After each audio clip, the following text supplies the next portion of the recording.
Good afternoon, Marines. Gunnery Sergeant Dorman. I'll be giving you your next period of instruction on operations within the Marine Corps.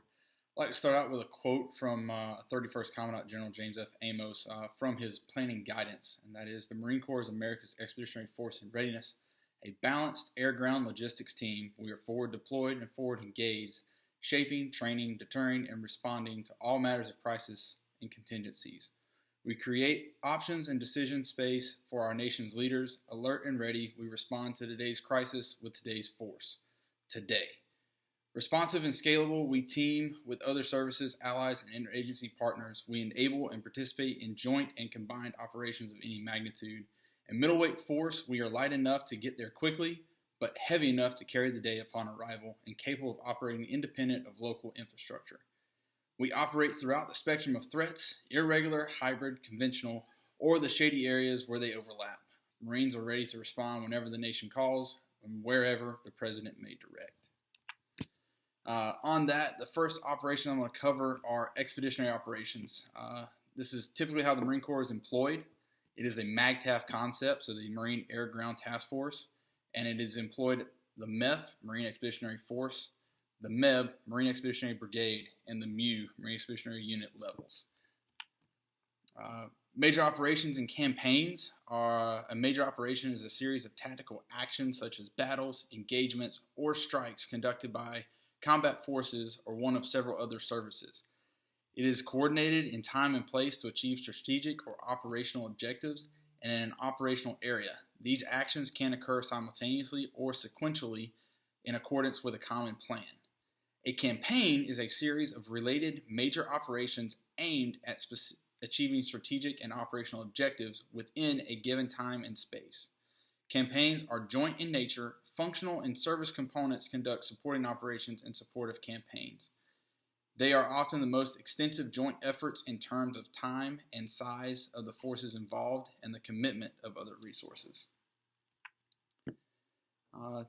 A broad overview of the types of operations the Marine Corps should be prepared to conduct other than the standard expeditionary operations are counterinsurgency, defensive operations, offensive operations, other tactical operations, reconnaissance and security operations, stability operations, and sustainment operations. Counterinsurgency operations is the fight that most of my peers and those that have come in after me have dealt with over the last 20 years of war.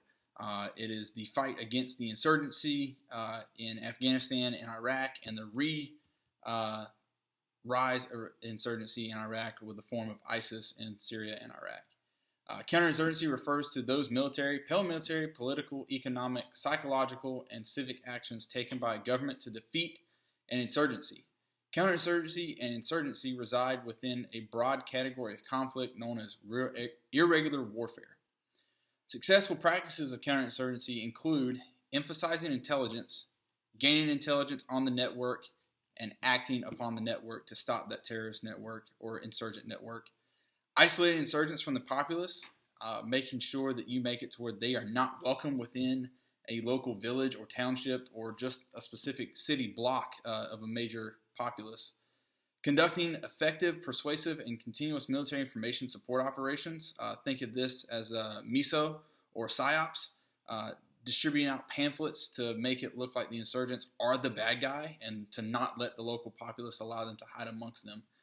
Training military forces to conduct counterinsurgency operations. Take what we know and we understand for counterinsurgency and applying that to a host nation military or police force to help them combat the counterinsurgency and not rely so much on American help or foreign help. And denying sanctuary to insurgents. Don't let them have any safe spaces. Let them live on the run to where they can never bed down and feel safe and feel like they are not able to act upon you when and where they choose. Unsuccessful practices of counterinsurgency include overemphasizing killing and capturing the enemy rather than securing and engaging the population. Going out on hunter-killer teams just to kill and hunt down every insurgent you possibly can find will have a negative effect on the populace and probably create more insurgents because of the wanton waste and destruction that you do upon the local village side or the town or just in general.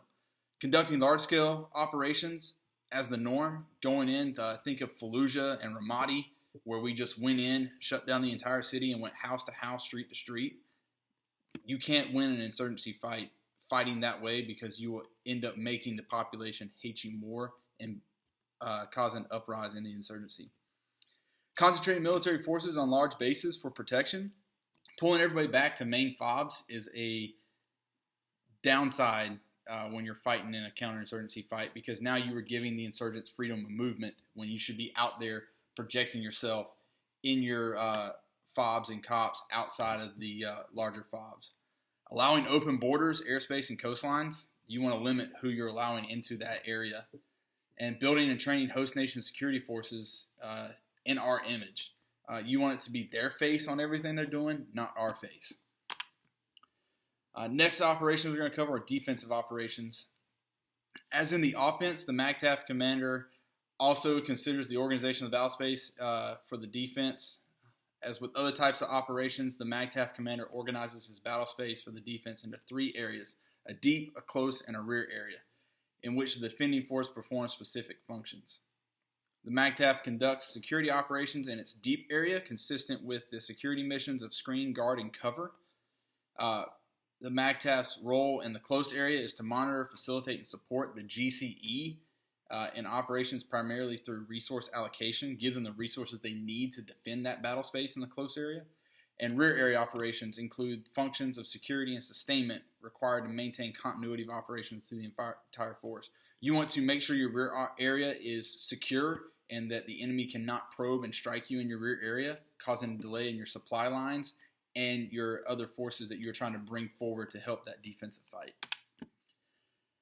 There are 3 fundamental types of defense. One is a mobile defense, area defense, and retrogrades. Mobile defenses use maneuver and fires with terrain to seize initiative from the enemy, denying them terrain by being able to move quickly and defend that terrain and not let them take it.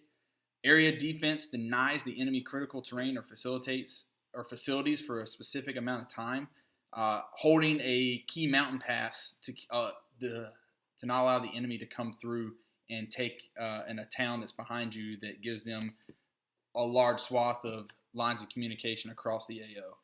A retrograde involves organized movement away from the enemy. So you've made contact with the enemy, you've set up your defense, but now you're going to slowly pull your forces back in a withdrawal through defense type scenario. There are also 6 methods of defense. They are a battle position, strong point, perimeter, linear, reverse slope, and sector defenses. They are the basic dispositions a commander may employ to array forces relative to the terrain and the enemy in order to defend that piece of terrain. A battle position is just a defensive position oriented on the most likely enemy avenue of approach. A strong point is usually heavily fortified and armed with automatic weapons. A strong point is a key point on a defensive position around which other positions are grouped to protect it. Think of like a crossroads. A perimeter defense orients in all directions. You'll see a perimeter defense around main staging areas. Linear defense orients in a single direction. Think of it as you're set up in a mountain pass, and you know the only way the enemy can come is through that pass. So you're going to put all your forces online defending into that pass. Reverse slope defense orients on a single direction and is organized on the portion of terrain, feature, or slope with a topographical crest that masks the main defensive positions from the enemy. So enemy's coming up a hill, and he doesn't see you until he crests that hill, and by that point, he's already so close to you that he cannot disperse his forces in order to effectively launch an attack against your defense. And a commander may assign subordinate commanders defensive sectors to provide the maximum latitude to accomplish assigned missions. A commander could take different units and say, you have this whole area of, let's just say Florida, for example, you have the Panhandle. You need to go defend the Panhandle, and it's up to that commander on how he defends the Panhandle of Florida. Next, we'll cover offensive operations. The offense is a decisive form of warfare. While defensive operations can do great damage to an enemy, offensive operations are the means to a decisive victory. Offensive operations seize the initiative, gain freedom of action, and create effects to achieve objectives. Offensive operations allow the commander to impose his will on the enemy by shattering the enemy's moral, mental, and physical cohesion. The enemy loses his ability to fight as an effective coordinated force as the Marine Corps forces generate an overwhelming tempo by conducting a variety of rapid, focused, and unexpected offensive actions. The Marine Corps warfighting philosophy is offensive in nature, and type of offensive operations include destroy enemy forces and equipment, deceive and divert the enemy, deprive the enemy of resources, gain information, fix the enemy in place, seize key terrain, force an enemy to make seizing that terrain, force an enemy to make a decision, and disrupt the enemy actions or preparations. The battle space, just like in the defense, is divided up into deep, close, and rear areas. In the deep area, conceptually, operations begin with attacking the enemy's mental, moral, physical forces, not so much to destroy them, but to isolate them, and kind of morally degrade them to where they feel like they can't go anywhere because we're already hitting them before they can even see us. The close fight, this is where it gets into unit on unit, close hand to hand. You can see the enemy, they can see you. And rear operations is just using your forces to prevent the enemy from attacking your rear area supply lines. There are 4 types of operations when it comes to offensive operations. You have a movement to contact, which is just that you're moving to that enemy to make contact with them. An attack, which is an offensive operation coordinated through movement and maneuver supported by fire to defeat, destroy, or capture an enemy or seize secure key terrain. Types of attacks include hasty, deliberate, spoiling, counter attacks, feint, demonstration, and reconnaissance in force and raids. Exploitation attacks disorganizes the enemy in depth, usually following with a successful attack. So once you've attacked that enemy, now you can exploit a weak point as he's retreating. A pursuit is an offensive operation designed to catch or cut off a hostile force attempting to escape. Next, we have other tactical operations.